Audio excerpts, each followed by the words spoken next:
ताज़ा खबरों के लिए आरआरसी के यूट्यूब चैनल को सब्सक्राइब कीजिए और बेल आइकन को क्लिक कीजिए।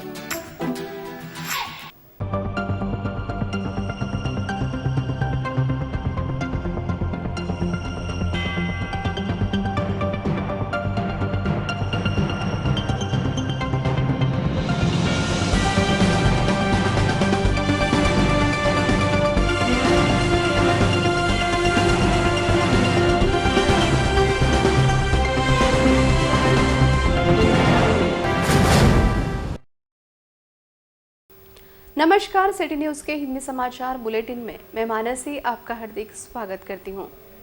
सबसे पहले एक नजर आज की सुर्खियों पर। हेडलाईनचे प्रस्तुतकर्ता घरकुल मसाले देई रोजच्या जेवणाला मायेची चव। घरकुल का चेक देने के लिए मांगी रिश्वत, 3 गिरफ्तार।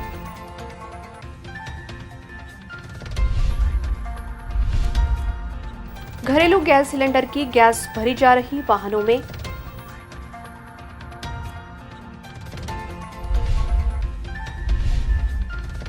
परिचारिकाओं का 2 दिन काम बंद आंदोलन।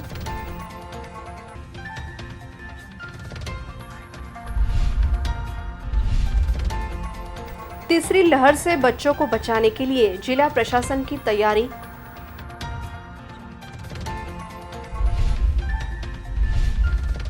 पालक मंत्री की कार्रवाई के बाद गुटखा माफिया भूमिगत।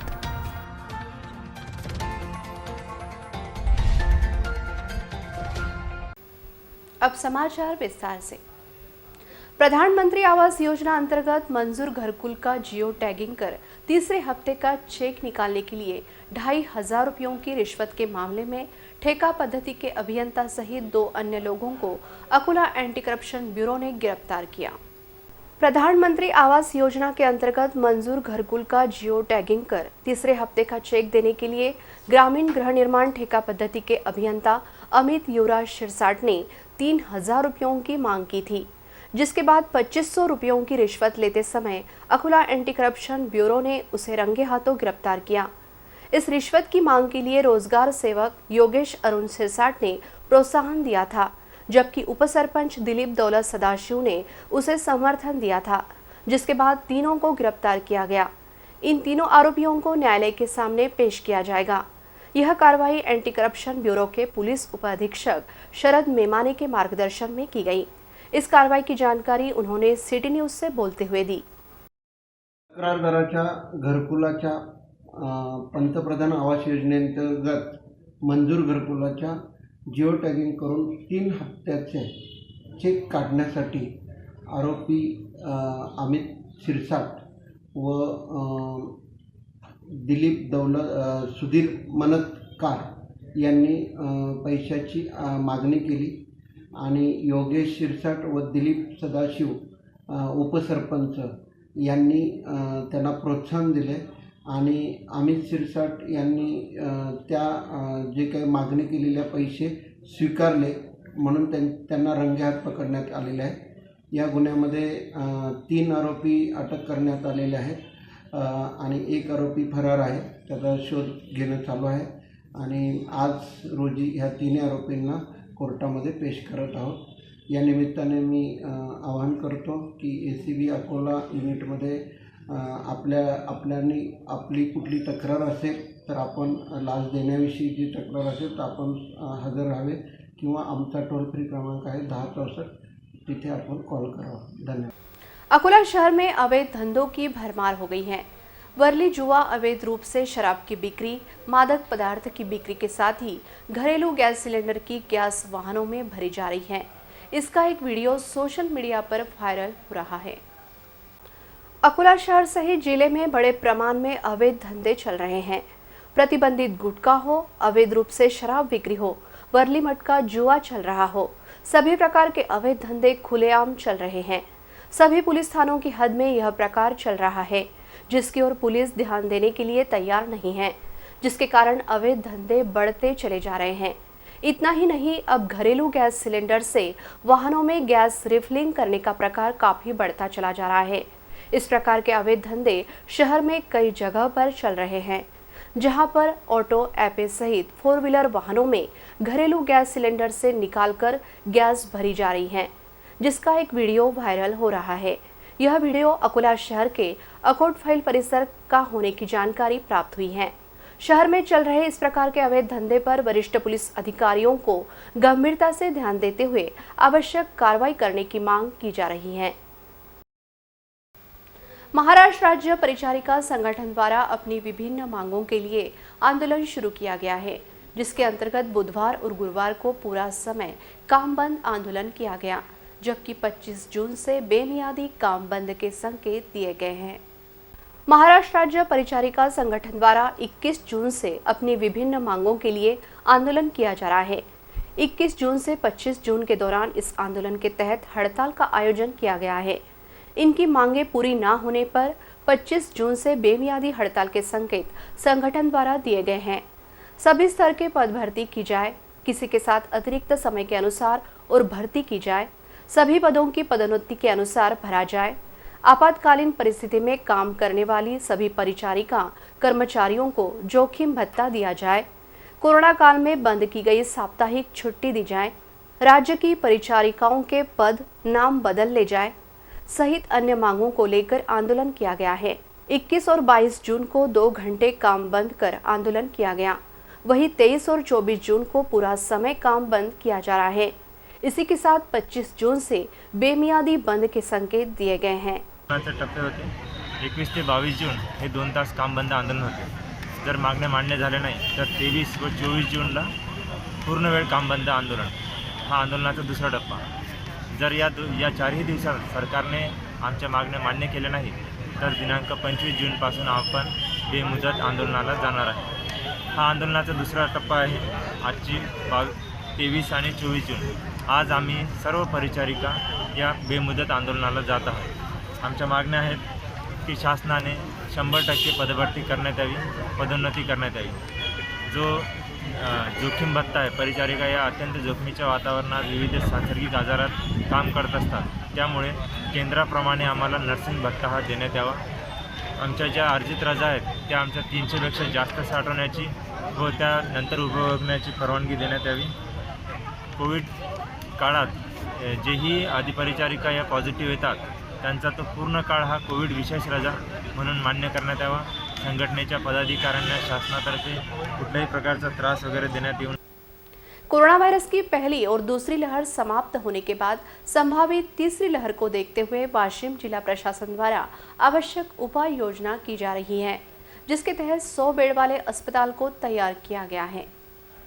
कोरोना वायरस के संक्रमण की पहली और दूसरी लहर समाप्त हो रही है, परंतु तीसरी लहर आने की संभावना जताई जा रही है। आरोग्य विभाग ने तीसरी लहर में छोटे बच्चों में कोरोना वायरस का संक्रमण फैलने की संभावना जताई है। संभावित तीसरी लहर को देखते हुए वाशिम जिला प्रशासन ने अपनी तैयारी पूरी कर ली है।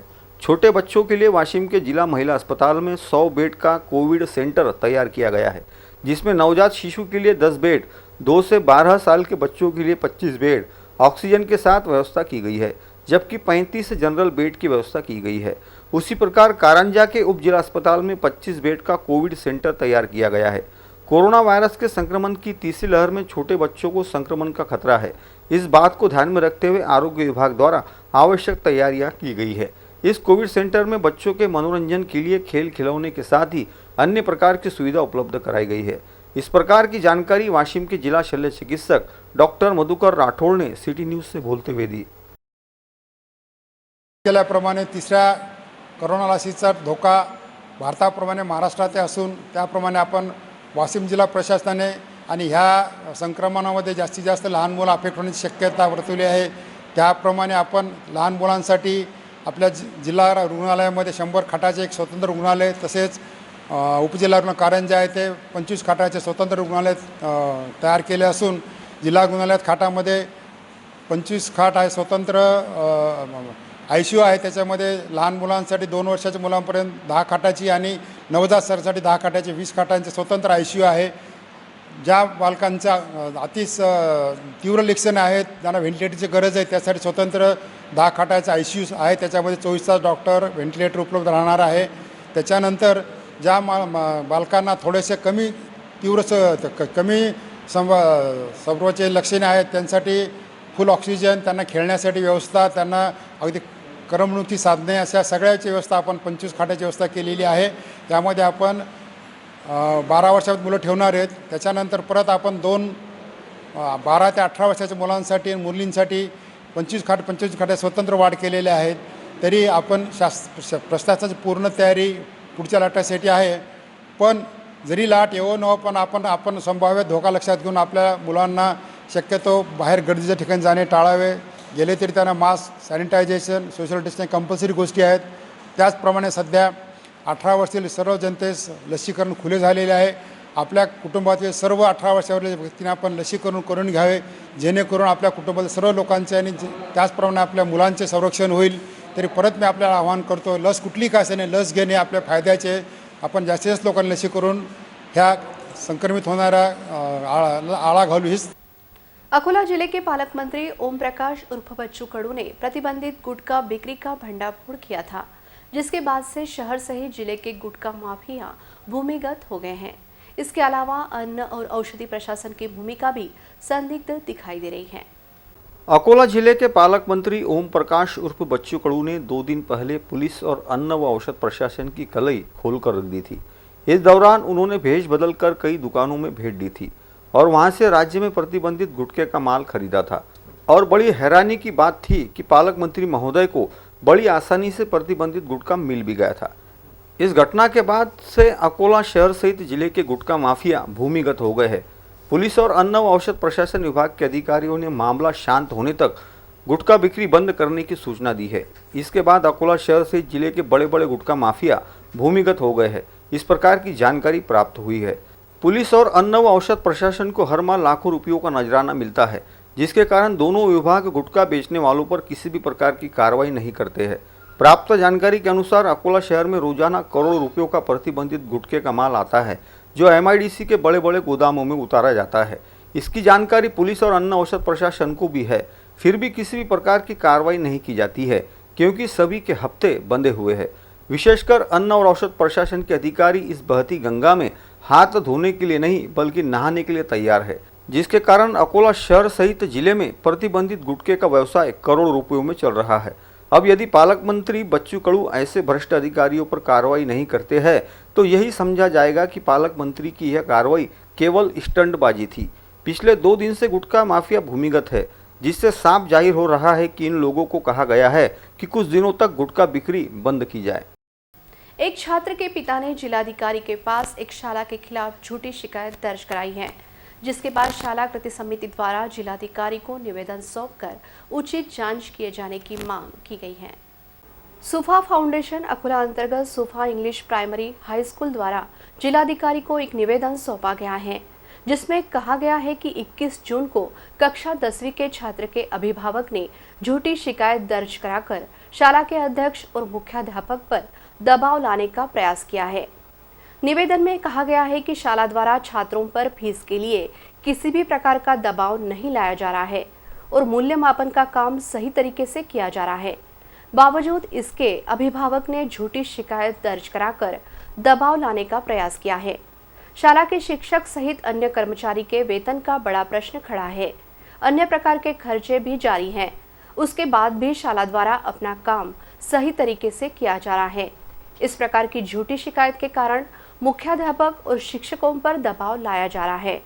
इस अवसर पर गजानन नारे, सतीश उतंगे, बुरहान अरब, मोहम्मद फाजिल, सुफा इंग्लिश स्कूल के अध्यक्ष प्रदीप राजपूत, मोहम्मद रफ़ीक, अजमत अली, मोहसिन अली, अनिल राठेल, सुहेश पाटिल, अतुल मनवार, श्रीकांत भलदार, MR शकील, मुख्याध्यापक अब्दुल साबिर, अयूब खान मुख्याध्यापक, वसीम खतीब, इरशाद उल्ला खान, यूसुफ खान उपस्थित थे।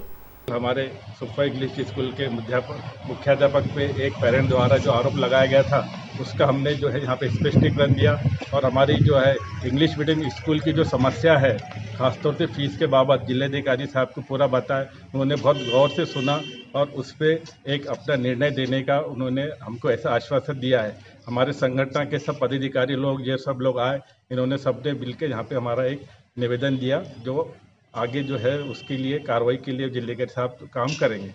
कि इस तरह के जो आरोप है ये और भी पालक लगा सकते हैं, क्योंकि बहुत सारे लोगों के पास आज भी फीस बाकी है।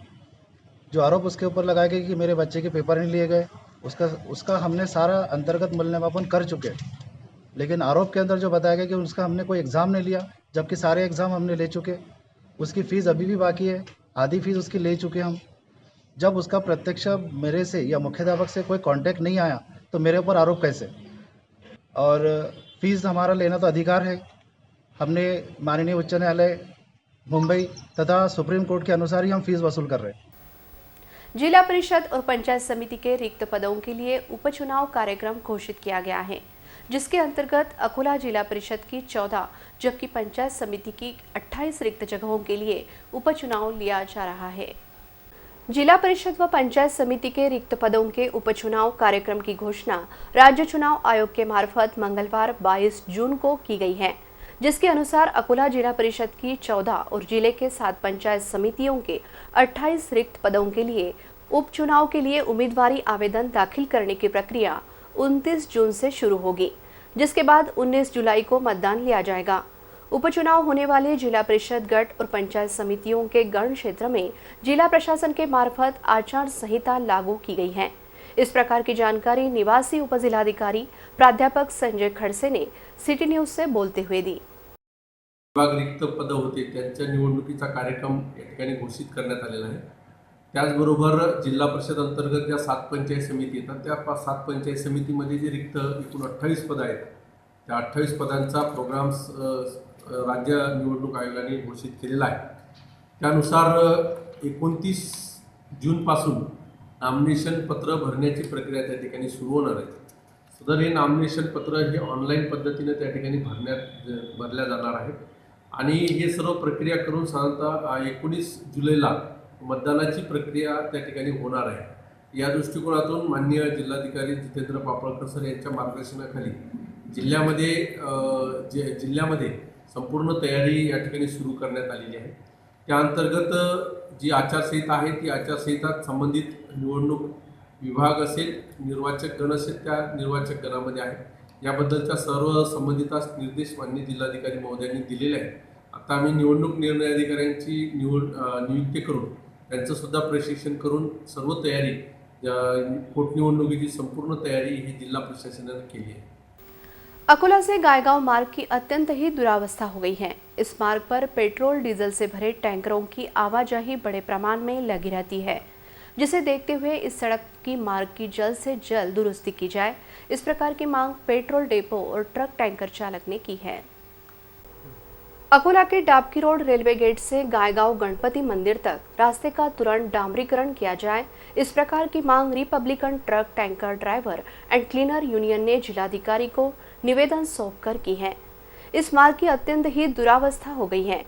इस रोड की दुरुस्ती का काम पिछले 1 साल से चल रहा था, जो बंद पड़ गया है।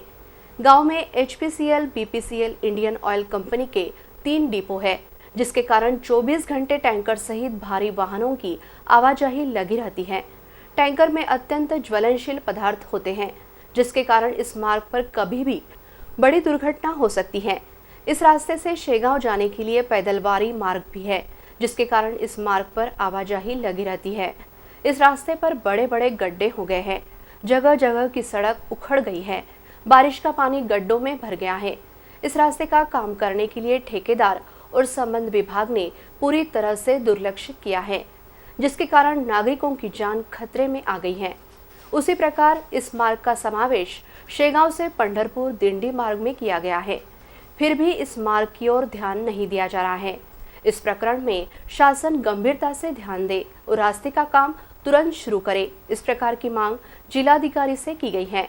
इस अवसर पर Republican truck tanker driver and cleaner union के महाराष्ट्र राज्य अध्यक्ष मोहम्मद शकील, अकोला जिला अध्यक्ष अहमद खान, उपाध्यक्ष अब्दुल सगीर, सचिव मोहम्मद मोबिन, सदस्य मोहम्मद अजीम, HPCL के depot manager Girish Raut, IOCL depot manager Sadavarti साहब, BPCL डिपो मैनेजर आशीष आष्टीकर, मुमताज खान, फैयाजुद्दीन, इलियास खान, रिजवान खान, जफर खान, मोहम्मद इफ्तेखार, राजू भाई तथा गांव के नागरिक बड़ी संख्या में उपस्थित थे।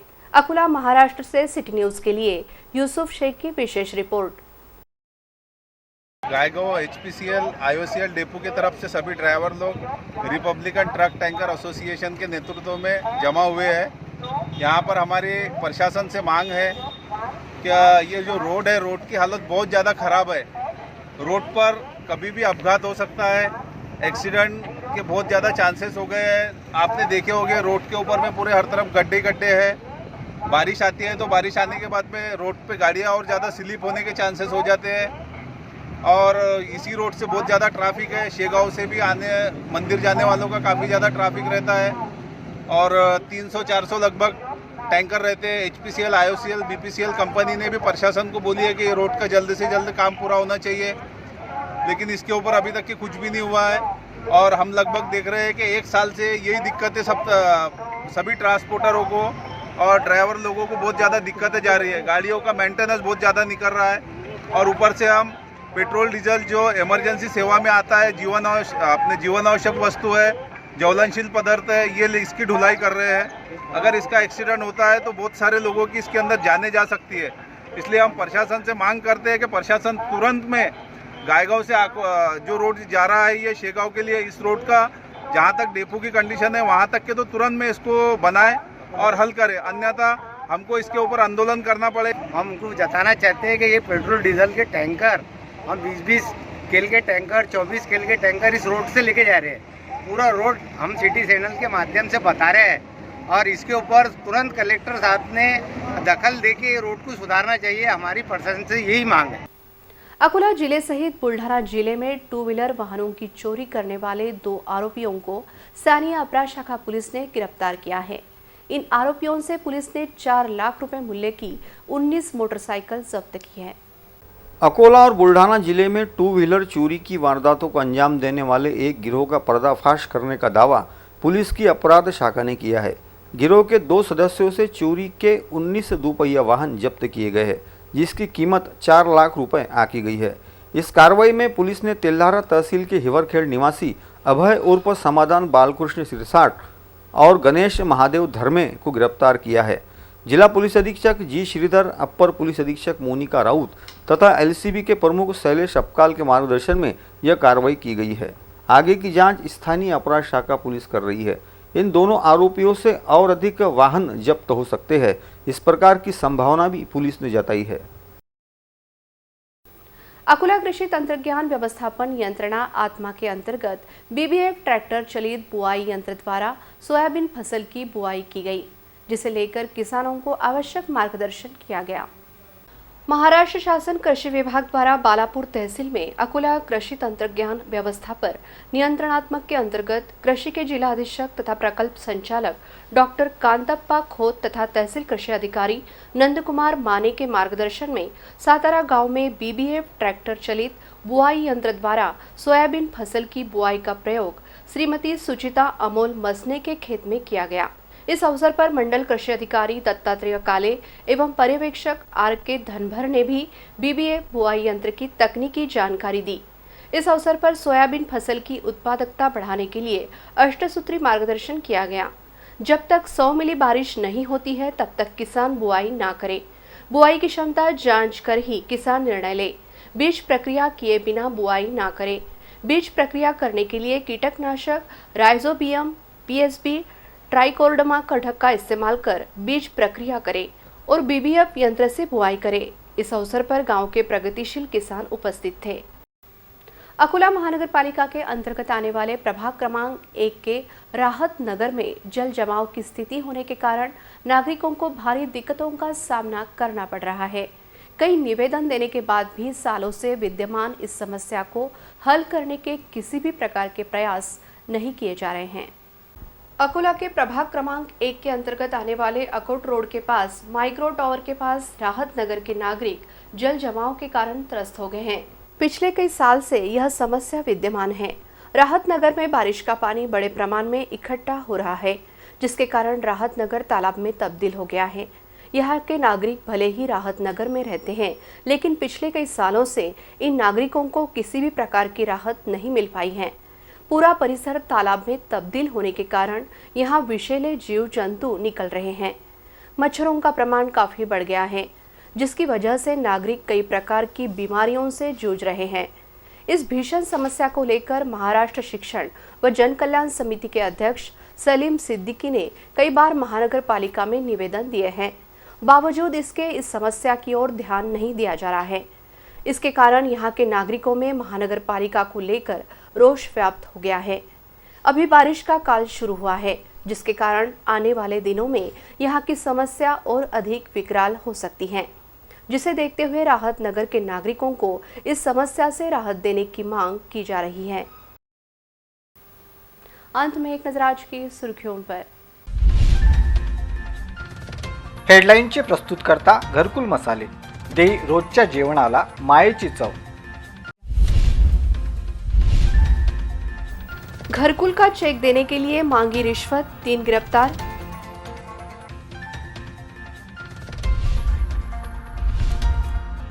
घरेलू गैस सिलेंडर की गैस भरी जा रही वाहनों में।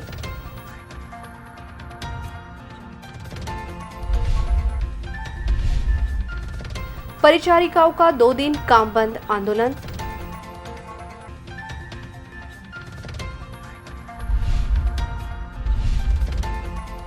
तीसरी लहर से बच्चों को बचाने के लिए जिला प्रशासन की तैयारी।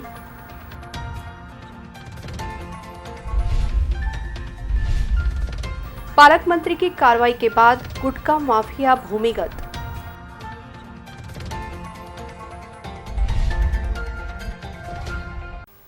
फिर मिलेंगे शहर की ताजा जानकारी तथा महत्वपूर्ण घटनाओं के साथ। नमस्कार।